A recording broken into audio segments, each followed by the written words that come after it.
can I ask you something that we haven't covered yet is when you attended what has been described as the fake ferry launch. This committee, I'm not a member of the committee, but the committee has heard evidence from CMAL that that very act of launching at that point added to the costs of the project. Do you now regret that? Again, this is one of these questions that if I knew then what I know now, of course I wouldn't have wanted to do that. But I didn't know then what I know now.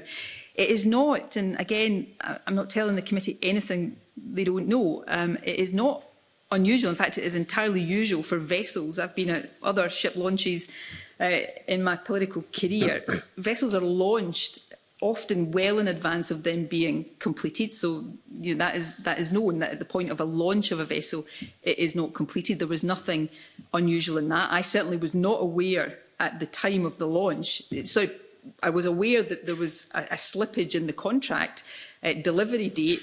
Parliament, I think, was aware at that point, because I think Derek Mackay by that point had already advised Parliament of the initial slippage in the delivery dates. But I was not aware that there were CMAL concerns about doing the launch at that point. In fact, again, having reviewed my briefing for that, there were certainly plenty of CMAL execs, non-execs on the attendance list for that event. So I had certainly was not aware that there was concerns about launching the vessel at that point. And you'll provide the briefing.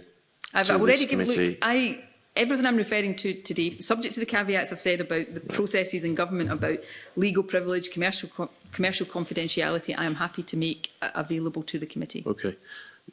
Do you know what the total cost of this has been so far? And I mean, including nationalisation, including things like Tim Hare's exorbitant salary. What's the total cost so far, and what do you envisage being the end cost?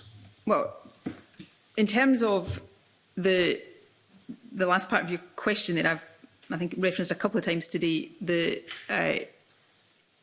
latest cost assessment that the current management of Ferguson's have made, which is currently being scrutinised by the government. So I'm not able to give you the outcome of that process because it isn't concluded yet. The estimates, though, the current Scottish Government endorsed estimate from March 2022 in terms of completing the vessels is known.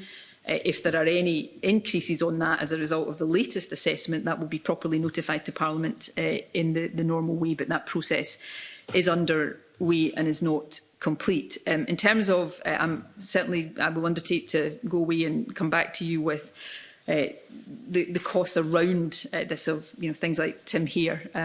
But obviously we want to not just complete these vessels, that is the immediate priority here is to complete these vessels, but we then want the shipyard to have a good, sustainable, successful future. And I make no apology for the government continuing to behave and act in a way that supports that objective.